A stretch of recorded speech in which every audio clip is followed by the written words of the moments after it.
I'm here with Oni Higgins, and I want to say I'm thankful for having you on my podcast to sit down and spend some time with me. So before we start, I just want you to give the viewers a quick bio of who you are and what it was like for you growing up in New York. Of course. So as you mentioned, Oni Higgins, a little bit about myself. I'm from Brooklyn, New York, born and raised. I ended up going away to school at Penn State University. So I went there for undergrad, and then after graduating, and I studied broadcast journalism there. So after graduating, I started working in media, TV, New York One News or Spectrum News, as some people might have it. It's dependent on where you live at, but basically it's a local cable station. Mm-hmm. So I started off there as a news assistant right out of college, and then kind of worked my way up to become a news reporter. So I did news reporting there, general assignments, fire, crimes, things like that. And then I moved back to New York City. This was upstate. I started in New York City, went upstate, came back to New York City. Mm-hmm. And I started doing some entertainment correspondent work. So like think BET red carpets or like VH1, celebrities, more like entertainment lifestyle media. So a little bit different from how I started. So I was doing that for a while. Recently, I made a small career switch. I wanted to do a little bit more digital. So didn't mention that while I was at Spectrum Networks, I was going to get my master's degree just because I knew that I always wanted to teach in some way or learn the digital aspect of like communications. So I had went back and got my master's degree while working in digital media for that. So I moved back to New York City, started doing a lot more digital work. Now I'm a media strategist, a corporate media strategist. Also own my own shoe line as well. I launched that last year. And you said growing up in New York, what was that like? I don't know if you can put some words to it. I feel like all New Yorkers have like this grind. Like, I don't know. I feel like that's what it was like for me. Just like grind it out until, you felt comfortable where you wanted to be. And even when you do feel comfortable, it's never comfortable. It's still more like more things to accomplish. Mm-hmm. Now, what piqued your interest in, what got you started? What piqued your interest in news reporting? So while I was in school, I thought I wanted to be like a radio personality. So I was doing like a lot of radio courses, a lot of radio internships. I worked at the radio station at school, but then I started to realize that I hate the way I sound. Like I didn't like listening to myself. So I was like, let me try TV. Then I started like a lot of on camera work, and it was a little bit natural for me, like conversing, knowing the different cues. So I kind of stuck with that. So that was like the track that I took while in school, and then everything like aligned with me graduating, like through the different internships from there, from me realizing it, clicking that I wanted to do TV in school. It's probably my junior year. I started like doing different internships involving TV, different programs on campus, involving TV, and then everything aligned after that, like following graduation and stuff. It's funny. It's funny you said that because I've always pictured myself kind of doing like radio and, or like voiceovers and stuff like that. But I don't know. I guess it's just, I don't know. I always kind of felt like I sounded weird. You know what I mean? Like, you have the radio voice. You have a perfect radio voice. And everybody, but me listening to it, it sounds, I don't know. I sound like a Jolly Green Giant or something. You know what I'm saying? Like it sounds weird. I mean, you're your worst critic, so what everyone else isn't going to hear, you're going to hear it. So I know. Now, covering, you had mentioned covering red carpets and like all the media events all over the city. What did you learn about yourself during that process? I think I'll say the biggest lesson was finding a balance, because sometimes, especially when you're on a lot of red carpets, you have a lot of so it's a little bit different for me because you would say I'm trained, right? Like I went to school corporate. Mm-hmm. I was a news reporter, but then you have like some social media, like socialites on the carpets, like things like that. So it's about finding a balance between having personality and knowing the skill in the trade. And that was really important for me because you can't compare yourself to what other people are doing because they're not you and their journey isn't your. So I often found myself like trying to be a little bit more like trendy sometimes or a little bit more fun on the red carpet, but then realizing that you're forgetting like journalistic integrity. Like what story do you want to get out? Like a lot of times those people aren't going to get the story out. It'll be fun, a good kiki, a good laugh. But story out of it. So for me, it was really important to find a balance between the two. And, just finding your unique like personality on a red carpet. You want to stand out, but you also want those celebrities to be like, oh, good question. Like you want to have them thinking. Like that was something good, and keeping a conversation up, because through that they'll remember you. Like I'll always have that where you'll see the same people and then they'll be remembering you from the last. So like that was really important, a big lesson for me. Now you again earlier you had mentioned you had started your own shoe line. Yeah. You said last year. How proud are you of yourself for just getting that ball rolling? You know what I mean? In that lane for fashion. Like I always wanted to do something in fashion, but I just wasn't sure like what it is. Yeah. So at first I thought I wanted to do like clothes or something, but everybody got the boutiques. So I was like, let me try something different.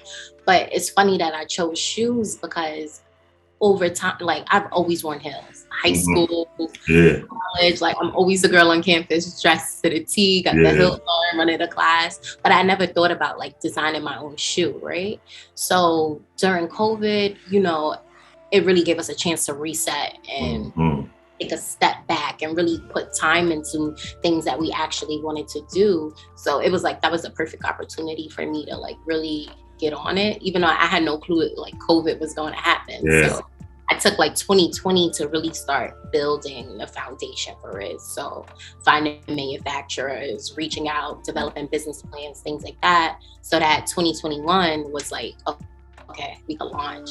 So that for me, that was like a big process because you don't think about all the little things that go into business. Like, that's just the reality of it. You don't. So like learn it. And I'm still in the very early stages. So I'm still learning, still making mistakes. You're still finding out new things about yourself, growing. So I think the most important thing that you said was getting the ball rolling. Like you just have to stop. Like I looked at something from like Nike. You know how many times they done changed their logo over the years, or like business change their names over the year. Like you just gotta start and get the momentum going, and everything else is gonna follow and continue to grow from there. Yeah, because I had when you were talking about it, you said you started it last year, kind of during the pandemic. Me and my wife, we had started a like an online online clothing line, and we it's Black Diamond. And what I've learned in this year is, like you said, everything that goes into the business part of it. I mean, we found ourselves kind of took a little step back to we laid some groundwork, but we had to take a step back to now that we understand certain things we want to do, now we want to try to pinpoint different avenues and stuff we want to take. Because I guess that's what it is. You go into business and you go into it and you're kind of blind to it. You know what I mean? You really don't understand it, but when you get in it, you can't stop now. Yeah. And it's okay to take a break sometimes and like reevaluate, readjust, realign, as long as you don't get stuck in a break. But a lot of businesses take breaks for 4 or 5 years and then come back stronger.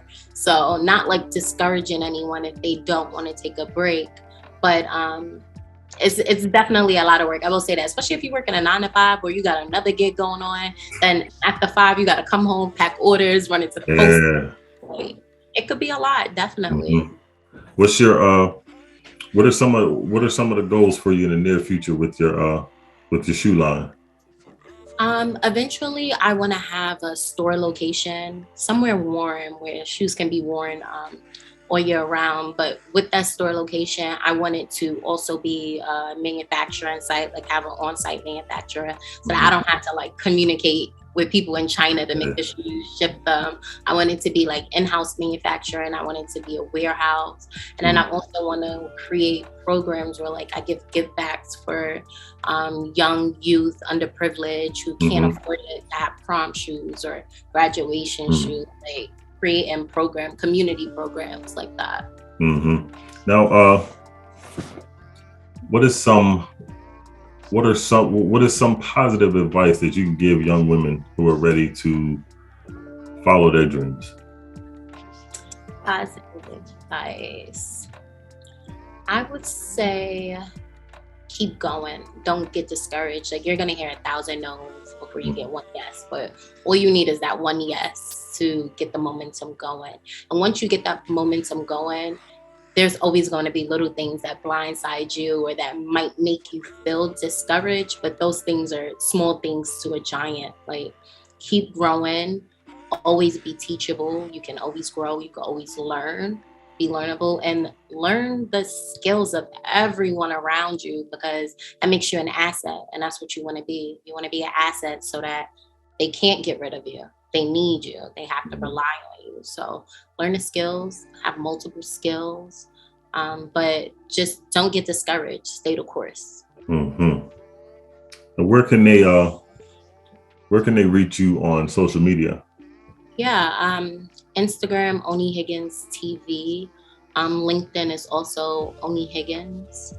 My website, shoe website, I have two websites. I have onihiggins.com, and then I also have Ocollection So that's the name of my business, by the way. I never mentioned that. Shoes is O.Collection. We're on Instagram, O.Collection shoes as well. Now I want to thank you. I want to thank you for taking the time to sit down with me on my podcast. It's a pleasure to have, such a person of such a business mind, you know what I mean, to have, and then it being Women's History Month, to be able to highlight you and, the things that you do, and just to give you some praise. If ain't nobody has told you that, how much of a hard worker you are. I was reading your bio earlier before the interview, and I was like, said, damn, she is out here working for real. Yeah. Work. You know what? Another piece of advice I should have said: work, but also play. Like, you have to have self-care, and you have to have experiences. And I always tell people this, especially if you're looking to go into school. Like, college is about the experience and the networking. Like, yeah, get good grades, don't fail out of your classes. I'm not saying that, but the networking and the experience of college and the lessons that you learn from there is what's important. Like, the grades, all of that could wait. Get your internships, experiences, meet new people, because what they're not going to tell you, that's what the white kids are going to college to do. They're not caring about their grade. Not all of them, but they're going there for the experience. They're going there for the internships. They're going there for the networking. And that's what we need to focus more. I feel like Black community, our parents are, a lot of us are first generation college students.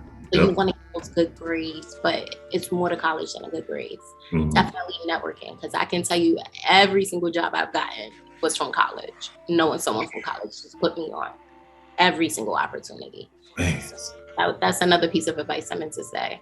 But thank you for having me. Also, I really appreciate it. Yes, I appreciate you. And I'm gonna have all your social media info in my in the description on my YouTube page. So again, thank you, Miss Oni Higgins, for stopping by Deep Conversations podcast. You're on YouTube, baby.